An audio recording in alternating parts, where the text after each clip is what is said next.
Fala pessoal, bem-vindo ao The Góis Bom. O convidado de hoje é esse grande empresário, Gabriel Covello, que está à frente do Grupo Gama.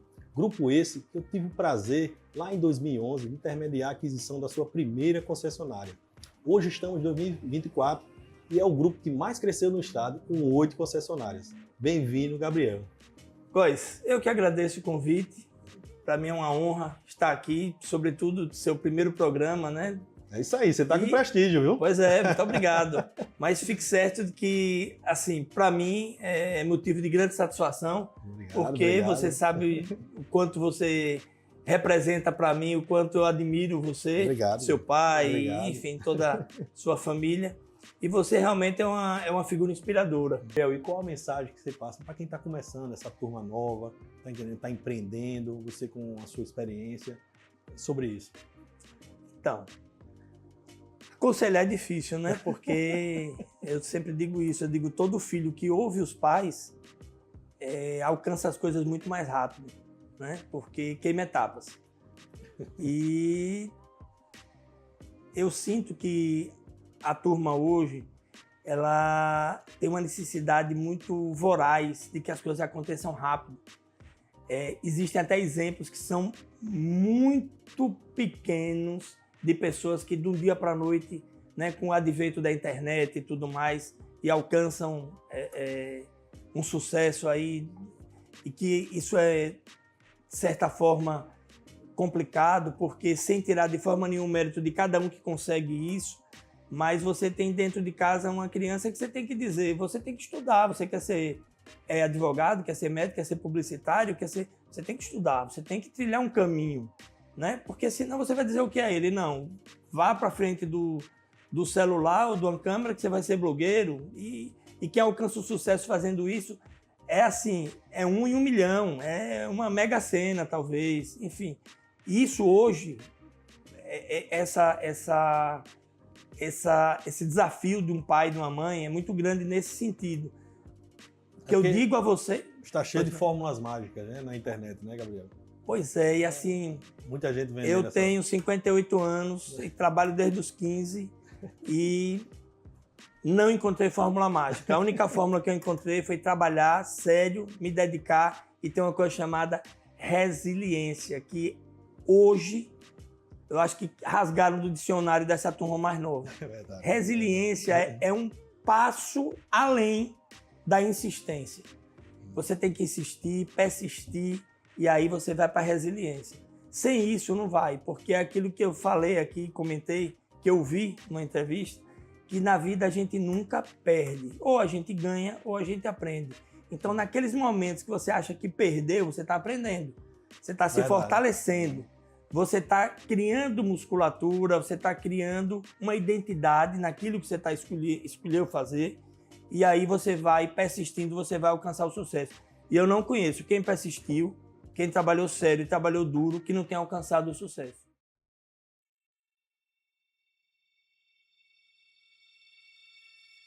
Comecei a alugar casa por temporada. Começou a fazer Comecei a alugar. Comecei a fazer um capital. Bacana. Com esse capital, Sim. eu fui e comecei informalmente o negócio. A fomentar. Peguei a HP12C, fiz o curso da HP12C, que é essa calculadora financeira. Sim. A redomazinha, lembra? Que eu imitei lá do... Ela aqui. Ela aí, exatamente. A HP12C, aqui, ó. HP12C. A redoma, que era o calendário financeiro. Fui tentando entender como era aquilo, entendi e partia pro shopping. Batia na loja do shopping. Ó, eu tenho uma Factory. Aí o cara disse, qual é o nome da sua Factory? Toda semana inventava um nome, porque não tinha. E às vezes o cara me pegava até... Só para todo mundo disse que era ABC o nome da Factory. Eu disse, não, rapaz, Vilar Factory. Aí eu comecei na loja do shopping, comecei a ganhar meus primeiros clientes. Loja de shopping, galerias e tal, com o dinheiro do aluguel. Ou seja, é um negócio muito pequenininho. Às vezes, assim, não tinha volume para trabalhar duas vezes na semana de manhã. Sim. Entendeu? O capital acabava logo. Você já estava aprendendo ali, né? Entendendo um pouco do mercado. Estava aprendendo. Bacana. Quando deu 18 anos, meu pai disse, olha, filho, aquele dinheiro 70, eu tô sem ele agora. Você todo animado lá para aumentar o seu capital. Para aumentar o meu capital. Eu tô sem ele agora. Mas não se preocupe não, que assim que eu vender algum bem, eu vou lhe dar. Eu vou dar a sua parte. Aí eu também, toquei o barco. E começou a... Aí eu disse, pai, era no apartamento dele, tinham 2 quartos de funcionários. Tá. E só era usado um quarto e o outro virou um grande depósito de porcaria, né? Eu disse, pai, aquele quarto lá que tá... Posso usar? Ele disse, o que é que tu vai fazer? Vai ser meu escritório. Vai ser meu escritório. Aí ele pode, na hora. Aí botei um birô, telefone, e era lá meu escritório.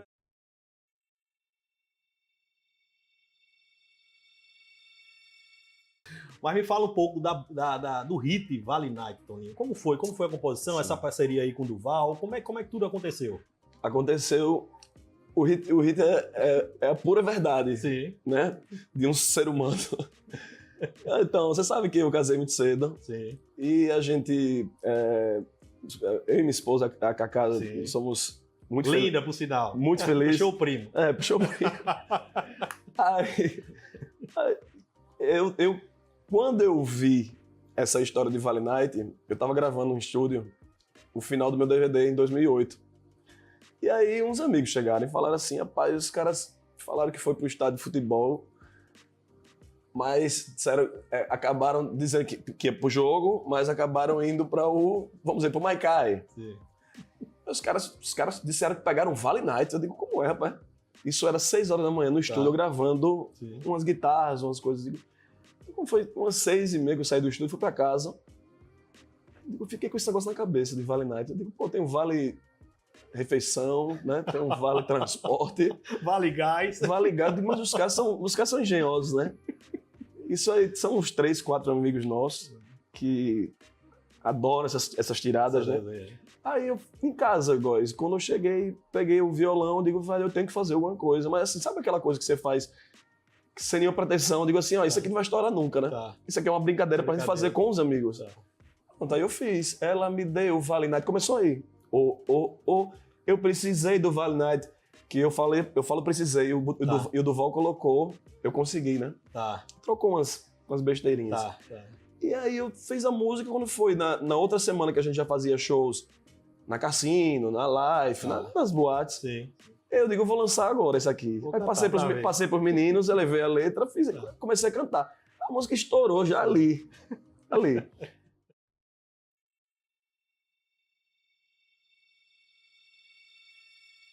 uma cidade de oportunidades, né? Muitas oportunidades, porque ninguém estava fazendo isso.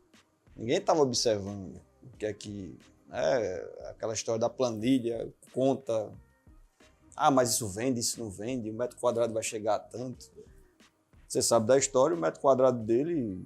Acho que foi um dos maiores. Um dos maiores aqui da cidade. Devido ao seu tamanho também, né? Você conseguiu carregar mais aí o metro quadrado, né? E assim... Mas, realmente... muito foi falado do valor alto, do alto padrão, enfim. E a minha primeira reunião que eu tive, falei, ó, esse projeto não é metro quadrado. Não é valor de metro quadrado, é uma operação. Agora é uma localização ímpar, uma localização numa praia... Então a ideia foi sua de fazer o apartamento menor. Exatamente, os apartamentos compactos, né? Porque ele tinha um projeto anterior lá de sistema de condomínio, uns apartamentos maiores que não estavam pegando preço, né? Acho que a média era 7 mil metro quadrado, enfim. Mas não é questão só o preço, é questão de um produto, né? O que é que ele vai gerar ali, Porque o que é que ele vai... tem várias coisas, não é só também, influencia muito além do projeto, lógico, é a construtora, né? Lógico, a construtora, localização, projeto. Eu sou contra esse termo fachada, como se tem aqui. A gente faz uma fachada principal e o resto... Não, a cidade também faz parte do prédio, né? A grande minha iniciativa é de trazer essas informações, de trazer esses instrumentos que é que pode fazer. Botar em prática o que existia lá fora. Usar o que o código daqui permite também. Né? O código daqui tem muita coisa interessante. Você tem que saber dialogar com...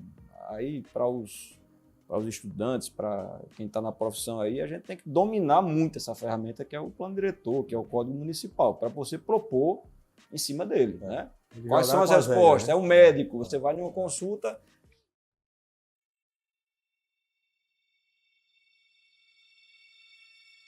Tem que prestigiar, turma. Com certeza. O nosso cliente, eu digo muito que o nosso cliente não é só o cliente final, o corretor também é nosso cliente, né? Até porque a Markup é uma empresa que foi criada, né, com essa pegada de gerar negócio para o nosso cliente, né? Trazer valor agregado para o nosso cliente, mas principalmente trazer retorno para o nosso cliente Mas O também nome já fala, né? Pois Matheus? é, exatamente. Markup, né? Markup, exatamente, é margem de retorno, né, em inglês, né, quando você faz algum tipo de investimento, então, é um retorno sobre o investimento, retorno sobre alguma margem de algum produto, né, e então a gente tem esse conceito de trazer empreendimentos que gerem satisfação, né, não só na parte de qualidade, né, para o nosso cliente, mas também gerar valorização, gerar rentabilidade para o nosso cliente final e, ao mesmo tempo, fazer um negócio que o corretor também tenha facilidade de vender, porque não tem coisa melhor do que você oferecer um produto imobiliário para o seu cliente que ele vai ganhar dinheiro com aquilo, não é apenas um imóvel que ele vai comprar e vai morar e vai ter toda a sua qualidade de vida, mas também um grande retorno agregado a essa compra, né? Então, Todo mundo ganha, né? Todo mundo corretor, ganha. É o investidor, né? Todo mundo... Exatamente. Então, a gente está aí com essa pegada de trabalhar com empreendimentos a preço de custo e também com empreendimentos voltados para a parte de hotelaria, trabalhando com empreendimentos mais voltados para estúdios, né? A gente está aí há 15 anos como investidor, né, em diversos empreendimentos em parceria com outras construtoras aqui de Alagoas. E agora, mais recentemente, começamos aí a Markup incorporações com os empreendimentos próprios nossos, né? E que, graças a Deus, tem ido muito bem.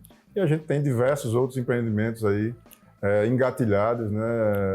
Para desenvolver nos próximos anos aí. Estamos muito contentes aí com as perspectivas aí.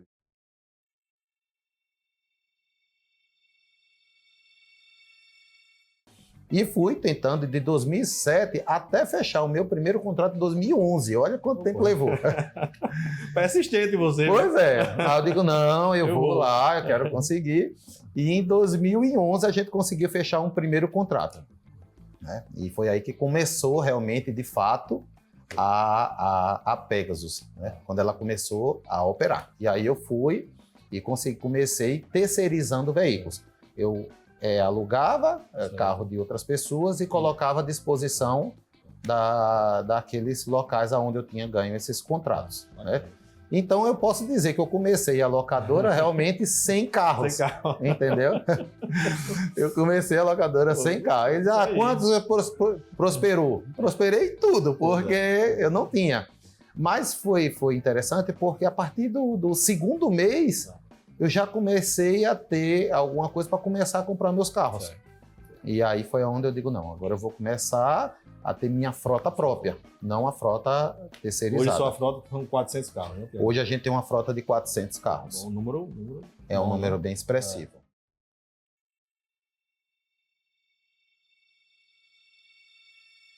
Tiano, qual foi as maiores dificuldades que você teve após a eleição, após ter ganho essa eleição, né, esse pleito? Góis, em Ilha das Flores. A gente que entra na política, que vem de uma área empresarial, que tem a veia, né, do empreendedorismo, que tem a veia de tornar uma gestão pública de forma profissional, a gente, quando assume, a gente tem um choque de realidade, né? Ilha das Flores, quando eu assumi em janeiro de 2013, eu assumi uma prefeitura que tinha 3 meses de salário atrasado, que tinham várias mazelas sociais, uma expectativa muito grande de obras de mobilidade urbana.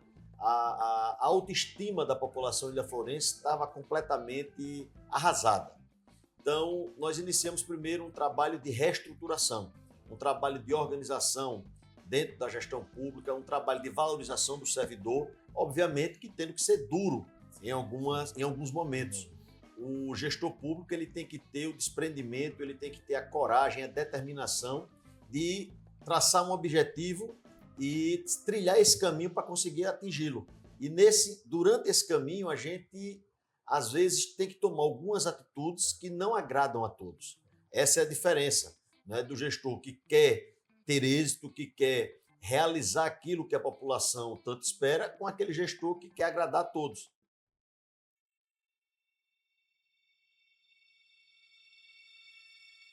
E você me perguntou qual é a medalha mais especial, né? Que mais marcou, né? Todas são muito importantes. Aqui no Brasil, quando a gente ganhou em Blumenau, por exemplo, foi uma felicidade gigante. porque Blumenau é o concurso mais importante do Brasil e provavelmente da América do Sul. Sim. Então, quando a gente levou o primeiro ouro lá, eu falei, nossa, isso é... Mas eu te falo, Brunão, que a medalha para mim foi a da World Beer Cup, que aconteceu na Bélgica. Só para explicar um pouquinho desse concurso, ele é o seguinte: as cervejarias que ganham ouro em concursos regionais, no meu caso foi Blumenau, elas estão aptas a mandar a sua cerveja de ouro para um concurso como se fosse uma Copa do Mundo das cervejas. Então só chegam lá as cervejas medalhas de ouro e daí você vai brigar para ver quem é quem é a melhor Tá entre os cerveja. grandes, né? Você tá entre os grandes do mundo inteiro. E nós recebemos uma medalha de bronze. O tempo numa que eles categoria... têm, né? Não, poxa, absurdo, o né? bronze Anos e anos. que eu recebi foi um bronze numa categoria de cervejas de mosteiro. Tá. É uma cerveja da linha Experimento, uma cerveja chamada All of My Love. Ela é uma engolidora de medalhas. A cerveja ganhou acho que umas 15 a 20 medalhas nos últimos anos, então ela é realmente uma cerveja diferenciada, única. Imagina que é uma cerveja muito alcoólica, com uma fruit beer, é uma cerveja com base de frutas, que a gente colocou amora, framboesa, flor de hibiscus, tem notas de vinho também, tem acidez, é alcoólica, então é uma explosão de sabores, a cor dela também é um rosado indo pro vermelho, frutas vermelhas. Então a cerveja ganhou bronze na categoria que eu briguei com as cervejarias que eu mais admiro no mundo, que são as cervejarias belgas, os mosteiros belgas, que até hoje, há 2000 anos, fabricam a mesma cerveja, aqueles frades lá fazendo na mão. Então, o que para mim era a referência quando a gente começou a Bros, esses caras são os melhores do mundo do que fazem. A gente ganhou uma medalha na mesma categoria deles. Então, para mim, o bronze na Bélgica, claro que as medalhas de ouro valem muito, mas o meu bronze na Bélgica, ele vale até mais. Eu tenho um amor maior por ele, porque nos colocou bacana, você botou ombro a ombro com os gigantes do mundo. Né?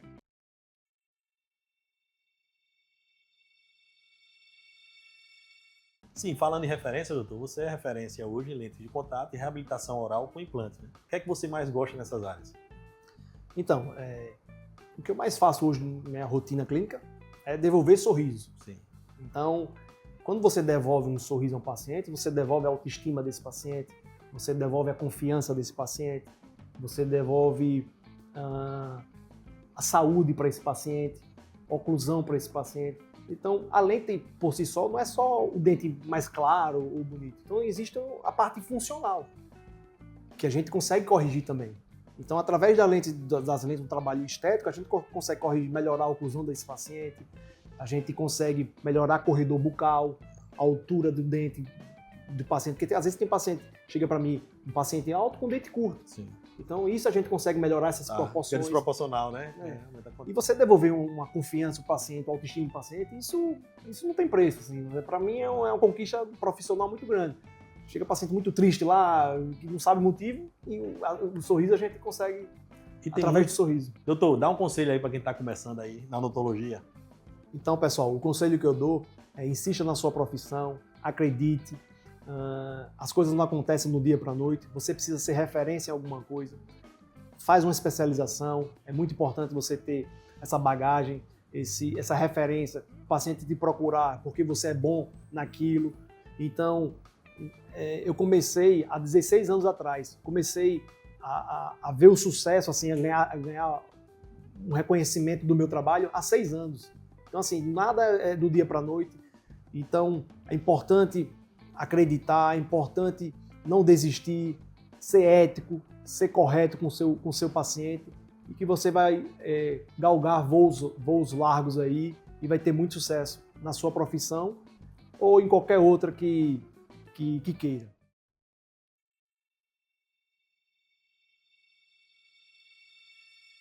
Vitão, me conta, quais os principais serviços que a Hot Parts oferece atualmente? Hoje a gente divide em duas partes, a parte de performance e a parte de acessórios. De performance aí tem reprogramação, que chamamos de remap, downpipe, que é uma peça de inox que a gente vai no escape para eliminar o catalisador, mas é uma coisa que é recomendado só uso em pista. Sim. Filtro esportivo, suspensão de competição, suspensão coilover, regulável, que aí usam muito em pista para track day e tal. Tá. Mola esportiva. Melhorar a performance, né? Isso. Do seu carro, né? E na parte de acessórios, a gente trabalha com banco de couro. Acabou que a gente, depois de muito trabalho, a gente consegue hoje atender praticamente todas as concessionárias a gente tem parceria. bacana. Película, desbloqueio de multimídia, instalação de som e por aí vai. O que aparece de novidade a gente Vai fazendo, tenta né? puxar. Conta qual foi os principais desafios nesses 22 anos de estrada. Góis, são vários desafios, inclusive até hoje, né? No começo da empresa eu não tinha experiência. Recebia cheque de todo mundo, na época era uma coisa que ainda existia no mercado. Valia, Muita né? gente sabe nem o que é um cheque hoje. E aí a gente começava a aprender do zero. Eu tinha a base teórica que eu vim da faculdade, só que quando você chega no mercado é tudo diferente. Na faculdade é tudo como se deveria funcionar toda empresa, só que quando você vai para a realidade, o custo não dá para você começar uma empresa pequena com toda a estrutura que você aprende, por exemplo, no curso de administração. Então, assim, tem várias coisas que a gente quebrou a cara, mesmo me preocupando em não errar em carro de cliente, acontece, não tem como, com todo mundo acontece algum problema. E acho que é isso, eu tento sempre estudar para não errar. A preocupação maior é essa. E tem outra coisa, eu também só prometo ao cliente o que eu consigo fazer. Não adianta ficar com conversinha, prometendo, para depois o cliente não ficar satisfeito com o que eu fiz. Aí acaba que eu fico triste com Não isso. vale a pena, né? Você ganhar esse dinheiro. Porque esse dinheiro você vai perder um cliente. Isso, né? exatamente. Então, é um negócio momentâneo ali, né? E aí eu quero... É melhor você ter um cliente aí para mais tempo. Isso, eu quero conquistar. Acaba que a maioria dos clientes viram amigos. Inclusive, até na hora de trocar um carro, liga, Vitor, o que é que você acha de tal carro? Opinião, né? Exatamente.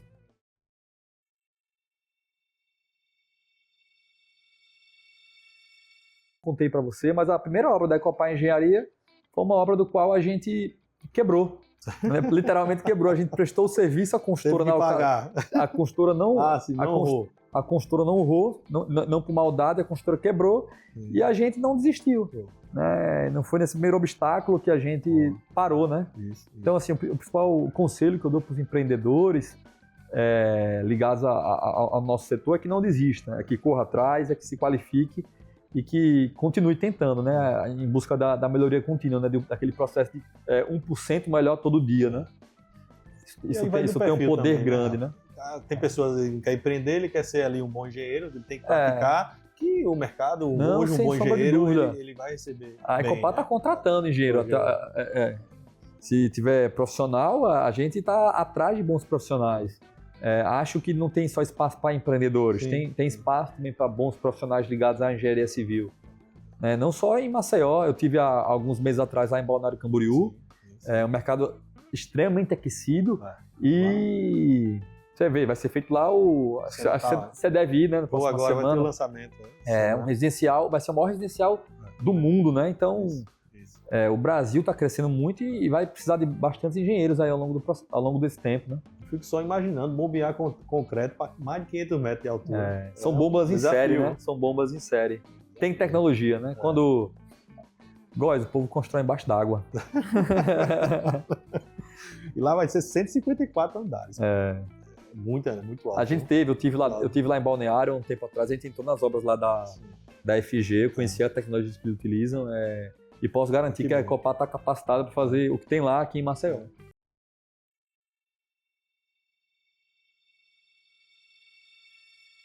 Teve um outro momento que eu considero marcante na minha vida.